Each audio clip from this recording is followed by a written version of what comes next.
Hi guys, I'm Shmee. Hello and welcome back to the channel. Merry Christmas to you, where you join me today at the Shmuseum, where it seems that Father Christmas, Santa Claus, has been to visit, and there is something behind me today to unwrap. And yes, your eyes do not deceive you. We have a race car here at the Shmuseum, but wait until you see exactly what this is. It has been delivered, it's been prepared, I've come back to the garage, and it is now time to pull the wrapping paper off. And yes, we might have done this before with the Senna and with the 650S Spider, but today, under this wrapping, is something epic.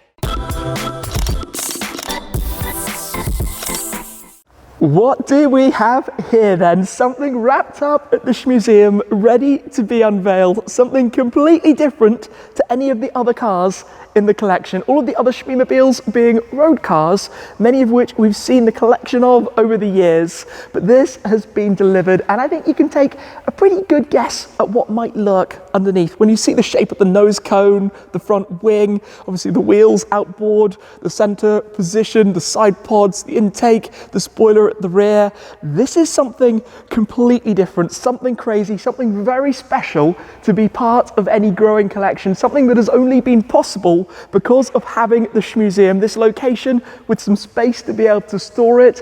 Of course, it's sat here wrapped up, given the time of year. A happy new year to you all as well, but with the very bow that adorned my McLaren Senna, that also adorned my friend's Koenigsegg Agera Zach from Zach's garage a few years prior. And now on this, a single seat race car ready to be fully revealed. So I think we should do this, get the cameras rolling and get this unwrapped. Right, let's open up the ultimate Christmas present. Carefully, I think we'll do this. Firstly, let me pop the bow just down there for the moment. Where do we begin? How do you open something like this? Maybe a little bit from the front. Okay, on the count of three. 1, 2, 3. Look at this! Christmas has properly come. We've even got the wheels fully wrapped up. Look at this, how crazy is this? Around the intake up top, unwrap the rear. Oh yes, oh yes. So what you're looking at is a 1997 Formula One race car, an Arrows A18 driven by Damon Hill. He was World Championship winner the year before, fully presented here in the Michelin livery. So Arrows were later taken over by Minardi. Minardi actually ran Michelins in 2001, 2002. This car was part of a racing simulator set up for activities and events. But look at it here, it's a rolling chassis. Sadly, we don't have the V10, but this is it. A former Formula One car here in the collection at the Shmuseum. We're gonna have a full look through it. This is madness. I'm not entirely sure how to tidy all of this up, but what a present to unwrap. 3 years after the McLaren Senna, we now have this. I mean, it's bonkers to have this here right now, but there's so much more about it I'd like to explain and show you and tell you, because it's not so normal. So effectively, this was driven by Damon Hill, I believe. I'd love to find out all of the information. Arrows A18, 1997.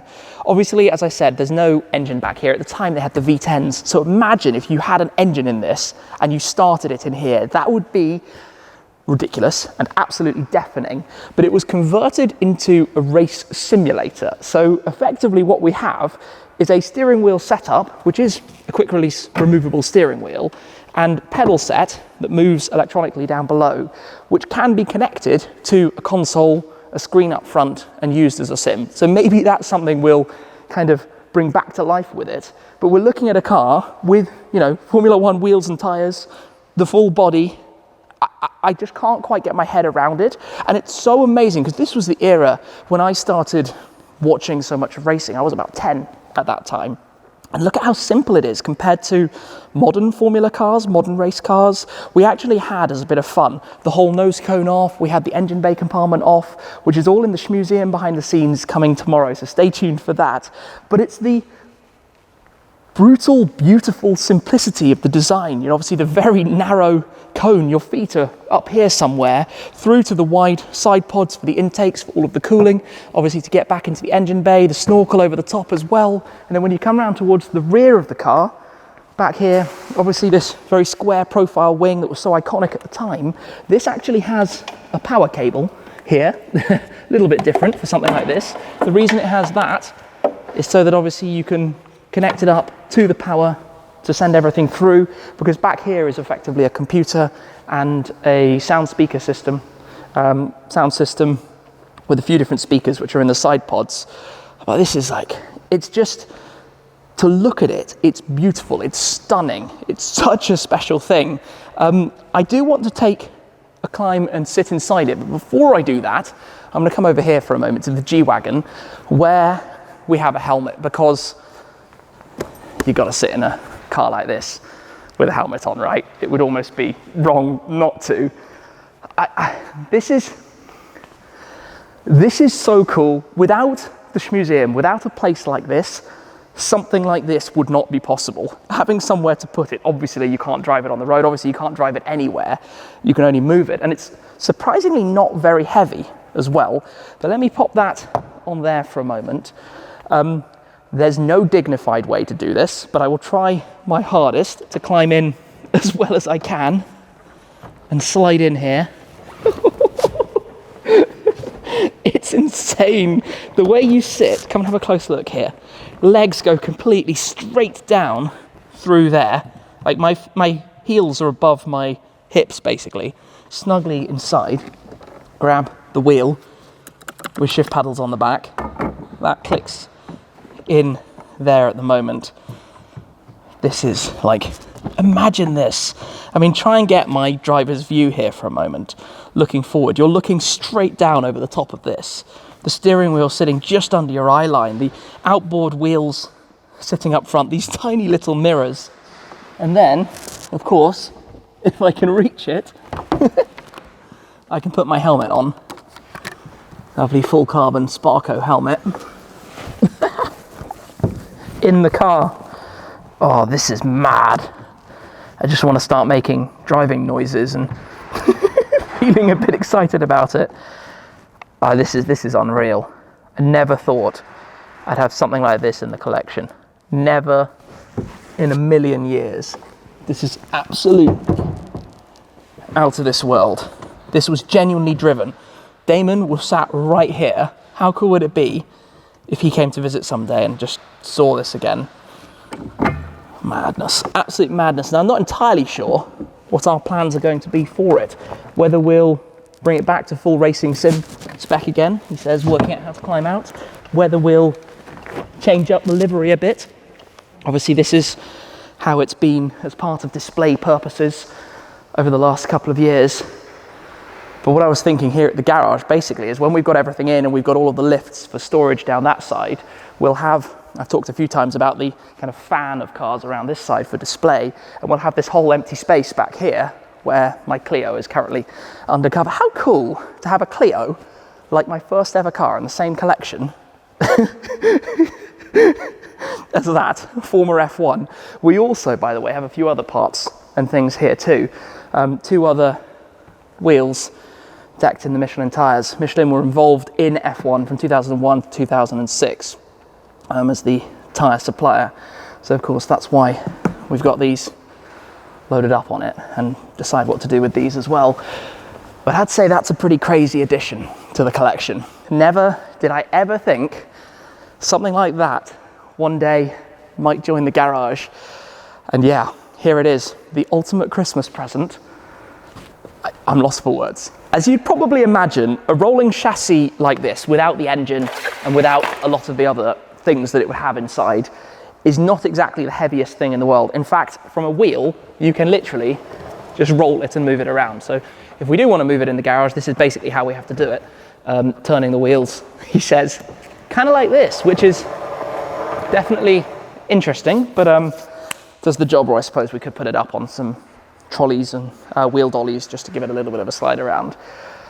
But that's crazy to see this surrounded by some of the other cars, because of course Motorsport is fundamentally the I guess, heart in so many ways of dynamic sports cars, supercars. So many of the cars I own in my collection have derived themselves from motorsport in some way. The Huracan STO, for example, from Lamborghini's Huracan Super Trofeo, Evo and the Super Trofeo series, but also the GT3 race cars. 675 LT, McLaren Automotive existing because of their work in the world of Formula One, because of bringing in technologies like carbon fiber chassis, like the rocker system for the gearbox, like brake steer on the rear axle for pulling you around corners, different setup to many other alternative manufacturers' methods. But racing like this has brought things into the world, you know, as we drive them. GT8 from the GTE world, SLS Black Series, GT3 version, the Ford GT, again, GTE, Le Mans, the Senna, named after Ayrton, one of the greatest Formula One drivers of all time. So for a collection like mine that's so heavily focused towards motorsport, this kind of thing being here is, it's just, I don't really know how to describe it. It's so cool. I can't quite believe it myself. It's not like collecting another road car of some different derivative. This is, you know, lightweight materials, ultimate performance. This is like what it's all about. And to have grown up so much as well watching this, I wonder if I've watched this being driven at some point in my life. You know, as I said, Arrows was taken over by Minardi. Minardi was taken over by Red Bull and became Rosso Toro, and now became AlphaTauri. So maybe somebody out there knows more about this than I do, and the history and the connections, and it'd be amazing to find out some more information about exactly what we have here. But one of the craziest things, if you come right round here and have a look down here, it sits less than a centimetre from the ground. You need a completely flat ground because of this carbon fiber tray beneath, you know, that teardrop style shape. Obviously only expanding for the pods because of needing the cooling back here in towards the engine. Obviously we have a few other funny things, like here, for example, we've got a cable for a cable for a television to plug in the sim setup. So maybe we'll find a way to tidy that up depending what we do. But to see it all so open, to see it all so exposed, to see everything about this thing, it's just like, I could spend hours looking at it, and I'll probably spend hours sitting in it, just imagining, making vroom noises in my head, imagining piloting this thing around one of the famous circuits, you know, places like Monaco, Silverstone, Hungaroring, you name it. Just mental. I mean, absolutely mental. This car is here at the Shmuseum. I don't really know what else I can say about this at this stage, but another idea that's been suggested is, what if, instead of keeping it flat in the garage, we mounted it to the steel beams up on the wall? If we had it sideways mounted up on the wall, that would look pretty awesome, but then I do like the idea of being able to take a seat inside it, or maybe rebuilding it into a sim, or possibly in an extreme world, rebuilding it back into a car to drive as well. Could you imagine that? Wow. Anyway, for today, what a phenomenal, out of this world, absurd Christmas present here at the Shmuseum, the arrival of this, which you'll be seeing many times in the future. I'm not sure what we'll do in terms of the design, in terms of the livery, but a huge thanks to Michelin who delivered it here earlier today. This is bonkers. This is ridiculous. This is here in the garage, a former Damon Hill driven Formula One race car, the Arrows A18. Well, that's it for now. In any case, I don't know exactly what it did. I don't know what it drove. I don't know if it's just body panels, but I do know that it looks immense. Thank you very much, everyone, for your support throughout this year. I hope you did have a very Merry Christmas, and I'd like to wish you a very Happy New Year and all of the best for 2022 as well. I can tell you on the Shmee 150 channels, it looks set to be a very exciting and very busy year, and I cannot wait for the adventures that are ahead. Thank you again for all of your support, guys. You have no idea how much it means. But yeah, I hope you enjoy this. I hope you enjoy seeing this here on the channel. That's it for now though. Thanks again, and I'll see you very soon. Cheers.